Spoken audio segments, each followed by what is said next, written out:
दोस्तों नमस्कार, मैं राकेश श्रीवास्तव। आज जब chief justice of India supreme court में एक मामले की सुनवाई कर रहे थे, इसी दौरान एक वकील ने बी आर गवई की तरफ जूता उछालने की कोशिश की। यह अलग बात है कि उस दौरान सुरक्षा कर्मियों ने उस वकील को पकड़ लिया और कोर्ट के परिसर से बाहर निकाल दिया।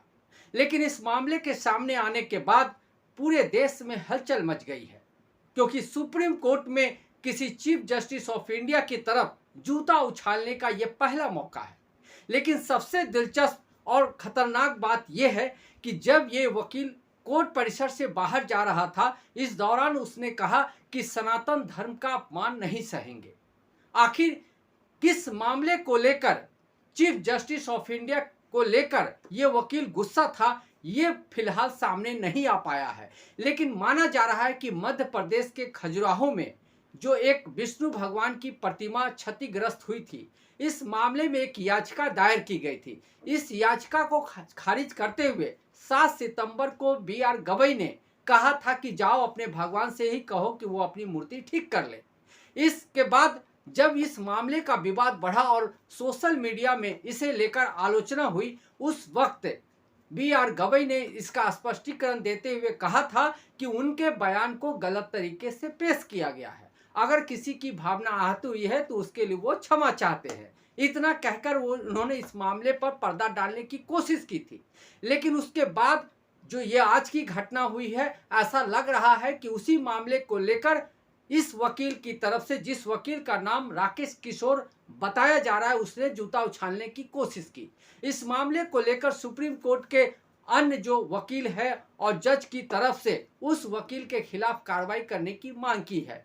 साथ ही बी आर गवई से इस मामले को लेकर एक्शन लेने के लिए कहा है। लेकिन बी आर गवई ने साफ कर दिया है कि वह इस वकील के खिलाफ किसी भी तरह की कार्रवाई नहीं चाहते हैं। आप इस मामले को इतनी गंभीरता से न ले, आप अपनी सुनवाई जारी रखें। उन्होंने कोर्ट में जो मामला चल रहा था उसकी सुनवाई जारी रखने का निर्देश देते हुए कहा कि जो कुछ भी हुआ उस पर ध्यान देने की जरूरत नहीं है, इसे इतनी गंभीरता से लेने की जरूरत नहीं है। लेकिन सवाल ये उठ रहा है कि सुप्रीम कोर्ट में एक वकील की तरफ से सनातन धर्म के नाम पर जूता फेंका जाता है, तो आखिर इस देश में हो क्या रहा है? इससे पहले इतिहास में इस तरह की घटनाएं नहीं हुई है। लेकिन अगर पहली बार इस तरह की घटना हुई है तो सवाल ये जरूर पैदा हो रहा है कि आखिर ये मामला यहां तक कैसे पहुंचा कि सुप्रीम कोर्ट में एक चीफ जस्टिस के ऊपर जूता उछाला जाता है। तो जिस तरह से देश भर में हिंदू, मुस्लिम और सनातन धर्म को लेकर राजनीति हो रही है, उसका असर अब दिखने लगा है और वो अब सुप्रीम कोर्ट में भी पहुंच चुका है। इस मामले को इस संदर्भ में भी जोड़कर देखा जा सकता है कि हाल ही में जब बी आर गवई की माताजी को संघ की तरफ से यानी आरएसएस की तरफ से उसके दशहरा कार्यक्रम के लिए निमंत्रण भेजा गया था, उस निमंत्रण को खारिज करते हुए बी आर गवई की माता ने साफ कहा था कि वो संघ के कार्यक्रम में किसी भी कीमत पे नहीं जाएंगे। वो किसी भी तरह के मूर्ति पूजा के खिलाफ है या वो इस तरह के पूजा पाठ में जाने से परहेज करती है, क्योंकि इससे दूसरी जो व्यवस्था है उसका अहित हो सकता है। इस तरह का लंबा चौड़ा पत्र उन्होंने लिखकर यह स्पष्टीकरण दिया था कि आरएसएस की तरफ से जो उन्हें इनवाइट किया गया है उसे वो स्वीकार नहीं कर रही हैं और संघ की तरफ से जो उनको निमंत्रण भेजा गया है उसमें वो शामिल नहीं होने वाली है। इसके अलावा एक और मामले को लेकर इस कनेक्शन को, इस जूता फेंक मामले को देखा जा सकता है। हाल ही में सुप्रीम कोर्ट के chief justice B R Gavai ने एक कार्यक्रम के दौरान कहा था कि कोई सरकार जल्लाद और ज्यूरी नहीं बन सकती है। उन्होंने उत्तर प्रदेश में जो विभिन्न मामलों में बुलडोजर नीति के तहत आरोपियों के घर तोड़े जा रहे हैं, अतिक्रमण के नाम पे लोगों के घर तोड़े जा रहे हैं, उस पर कमेंट करते हुए कहा था और साफ रूप से उन्होंने ये जताने की कोशिश की थी कि संविधान में या कानून में इस तरह का कोई प्रावधान नहीं है कि अगर कोई आरोपी पकड़ा जाता है या अतिक्रमण किया गया है तो बिना कानूनी कार्रवाई के उसके घर को तोड़ दिया जाए, या कानून में भी इस तरह का प्रावधान नहीं है कि आरोपी का आरोप भी साबित हो जाता है तो उसका घर तोड़ा जाए। यानी सीधे तौर पे उन्होंने योगी आदित्यनाथ सरकार की तरफ से जो बिल्डोजर नीति अपनाई गई है और जिसके तहत लोगों के घर तोड़े जा रहे हैं उसकी खिलाफत की थी। लेकिन इसके बाद भी उत्तर प्रदेश में आज भी बुलडोजर नीति के तहत लोगों के घर तोड़े जा रहे हैं। जिस वक्त बी आर गवई ये बयान दे रहे थे उसी वक्त उत्तर प्रदेश में बरेली में ये कार्रवाई चल रही थी और लोगों के घर तोड़े जा रहे थे।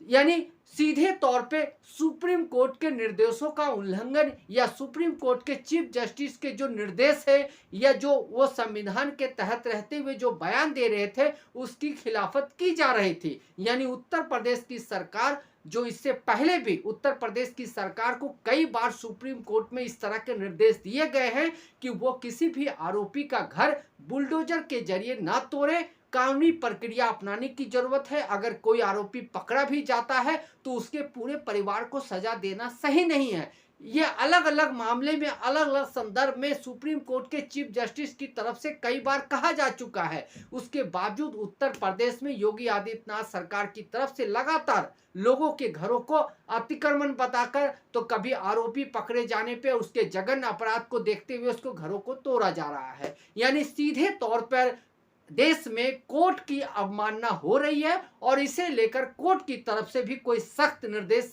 या सख्त कार्रवाई नहीं होने से भी सवाल पैदा हो रहे हैं। इसी बीच आज सोमवार को जिस तरह से सुप्रीम कोर्ट में एक वकील राकेश किशोर की तरफ से जज की तरफ यानी chief justice of India B R Gavai की तरफ जूता उछालने की कोशिश की, वो ये बताता है कि हम कहां से कहां पहुंचते जा रहे हैं। किस तरह से अब सनातन धर्म की लड़ाई हो या जिहाद का मामला हो या जो सरकार की तरफ से जिस तरह से हिंदू मुस्लिम विवाद पैदा करने की कोशिश की जा रही है और जिस तरह से देश भर की जो मीडिया है मेन स्ट्रीम मीडिया और वो जिस तरह से हिंदू मुस्लिम विवाद को और आगे बढ़ा रही है, विवाद को पैदा कर रही है, उसके बाद ये स्थिति ऐसी हो चुकी है कि अब सुप्रीम कोर्ट में चीफ जस्टिस की तरफ एक वकील के द्वारा जूता उछालने की कोशिश की जाती है। यानी समझा जा सकता है कि जो देश की सर्वोच्च संस्था है जिस पर पूरे देश का भरोसा है, उस संस्था के सबसे प्रमुख व्यक्ति की तरफ जूता उछालने की कोशिश की जाती है। यानी स्थिति कहां से कहां पहुंच चुकी है। ये सिर्फ सुप्रीम कोर्ट में घटी एक घटना भर नहीं है बल्कि इसके बड़े मैसेज जाते हैं। आखिर किस तरह से ये जताने की कोशिश की जा रही है कि अब सुप्रीम कोर्ट भी सनातन धर्म को लेकर जो भी बयान देती है उसे समझ के देना पड़ेगा। यानी सीधे तौर पे मैसेज देने की कोशिश की गई है। साथ ही इसके संदर्भ में ये भी जोड़कर देखना चाहिए कि हाल के दिनों में जिस तरह से उन्होंने बुलडोजर नीति के खिलाफ बयान दिया है या जिस तरह से वो सरकार के विभिन्न तरह के जो मामले हैं उसे लेकर जिस तरह से टिप्पणी की है या चुनाव आयोग की तरफ से जो मामले चल रहे थे उसे लेकर जो टिप्पणी की गई है, उन सभी मामलों के संदर्भ में इस घटना को देखने की जरूरत है कि घटनाओं को सिर्फ एक संदर्भ में देखने की जरूरत नहीं है। जो खजुराहो में घटना हुई या खजुराहो में जो विष्णु भगवान की क्षतिग्रस्त मूर्ति थी उसे लेकर जो याचिका दायर की गई थी, उसे लेकर जो बी आर गवई ने बयान दिया था, वो घटना और ये जूता कांड सिर्फ वहीं तक सीमित नहीं है बल्कि अलग अलग मामलों में जिस तरह से सुप्रीम कोर्ट की तरफ से जजमेंट दिए गए हैं, जिस तरह से निर्देश जारी किए गए हैं, उन सभी को इस संदर्भ में देखने की जरूरत है कि किस तरह से कोर्ट को डराने की कोशिश की जा रही है, कोर्ट के सुप्रीम पद पे बैठे हुए व्यक्ति को डराने की कोशिश की जा रही है और किस तरह से उन्हें पूरी तरह से रेगुलेट करने की कोशिश की जा रही है। वैसे इस मामले में बी आर गवई ने बड़ा दिल दिखाते हुए साफ कर दिया है कि वो इस वकील के खिलाफ कोई बड़ी कार्रवाई नहीं चाहते हैं। आप अपनी कार्रवाई जारी रखें, इस मामले को ज्यादा तूल देने की जरूरत नहीं है। लेकिन ये मामला बेहद गंभीर है और आने वाले दिनों में अगर सुप्रीम कोर्ट हाई कोर्ट में इसी तरह की दूसरी घटनाएं होती है तो उस पर आश्चर्य नहीं होना चाहिए। आज के लिए बस इतना ही। अगर आप हमारे श्रोता है तो आप हमें जरूर लाइक और सब्सक्राइब करें। तब तक के लिए नमस्कार।